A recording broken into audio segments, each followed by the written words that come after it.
when I'm not making podcasts, I listen to podcasts. One of my favorite podcasts out there is called The Alish Folk by Amanda and Dave.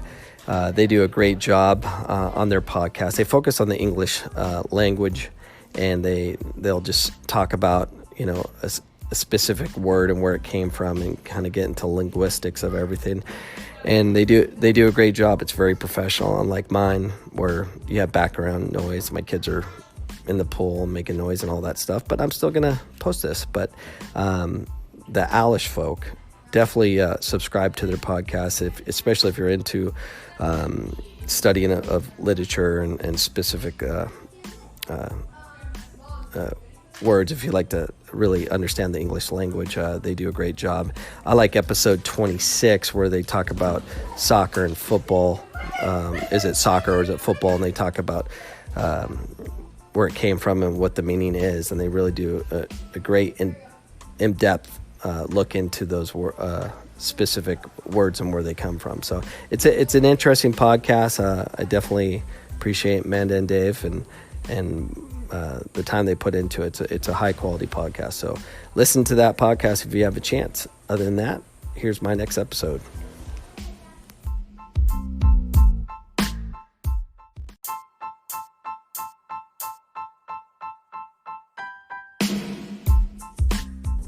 Welcome back to Coach Cameron's podcast.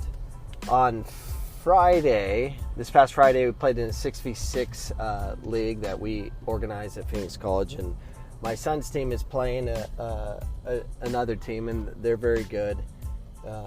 And a lot of things went through my mind during this game, because this team we're playing, they had some, decent players to very high-level players. And a lot of thoughts went through my head as the game's going on. We went down early. The team was the high pressure was all over the field, and it's a tight space already. But there's so many things that came into my head from the coach was telling his kids nonstop, pressure, pressure, pressure, pressure, pressure. And it was annoying me because I find it annoying versus him trying to develop his kids, and I was just getting frustrated. I wanted to say some things to him, like, do you know anything else other than the word pressure? But, I didn't say anything, but I did think, I was processing about the positives of this. They're high pressuring my kids and then putting them in a situation they had to problem solve. And he was essentially making my kids better. So I processed all that during that. Anger came in, all the normal things that everyone gets when your kids are failing or, whatever. I get all the same things, but I've learned over time to process, is this making my kid better? Is this a good environment? Those are things you just have to constantly process of what is the end game. The end game is get your, in my case, my child and his teammates, the opportunity to receive that kind of pressure and that kind of competition as much as possible. And it turned out to be just a great environment. I think we lost 6-3, but we battled. I mean, my son got megged like a couple times, and there's one kid on their team that megged like almost everyone on the field. I mean, he was like high level player, and he was athletic, quick. I don't know if he was of the age of our kids. He could have been an 05 or 04. He was just different. And at times it came across my head. I'm like, this is an illegal player. He's not in the right age group. Those things went in through my head. That was a normal thing that would go through my head. And I keep asking those same questions. Is my kid getting better? Is this better for him? Is getting megged the way he did? It happened at least twice. I mean, everyone got megged, it seemed.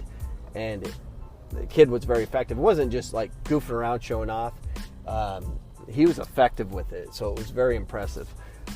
But I was getting annoyed, because my kid was failing. And then I just asked those questions. Is this helping my child? And it was. He needs those experiences. I mean, the kid was crazy high level. And if he is an 06,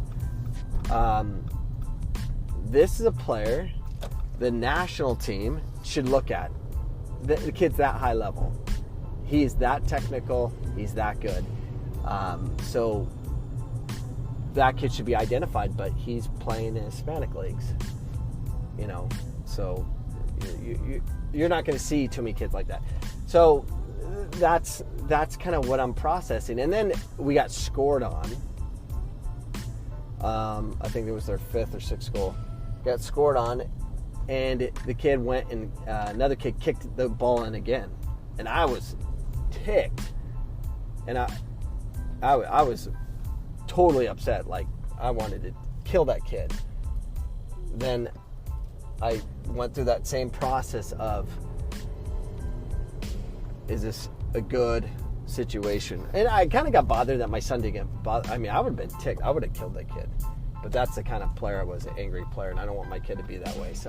So many emotions came out of me, came to me, but I didn't allow it to affect the game, because I could have went screaming and yelling. I could have went what the normal population would do and ruined the opportunity for our kids to learn. So those are my thoughts. That's kind of what happened. Oh, and my son Jet was playing and went through those same emotional things that you go through.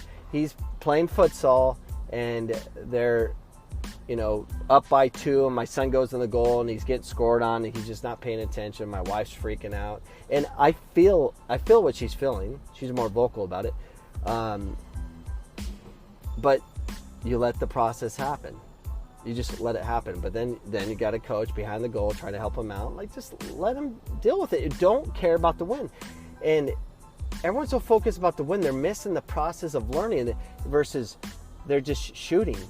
At kickoff they're shooting versus let's combine, let's do it the right way and develop, because that's just not going to be the case at the next level. So a lot of good learning opportunities in this league. So anyways, keep your emotions in check and ask questions of, is this helping your child, versus I want to see the birth certificate. Is this helping your child versus they're running up the score? There's so many things that you can really process. Is this helping your kid? What can you do after? Say you get murdered by 10. Then you can use that to say, hey, you need to go train at home more. You need to be more fit. You need to be more of this. So those are my thoughts. Goodbye. The podcast you just heard was made using Anchor. Ever thought about making your own podcast? Anchor makes it really easy for anyone to get started. It's a one-stop shop for recording, hosting, and distributing podcasts. Best of all, it's 100% free. Sign up now at anchor.fm/new. That's anchor.fm/new to get started.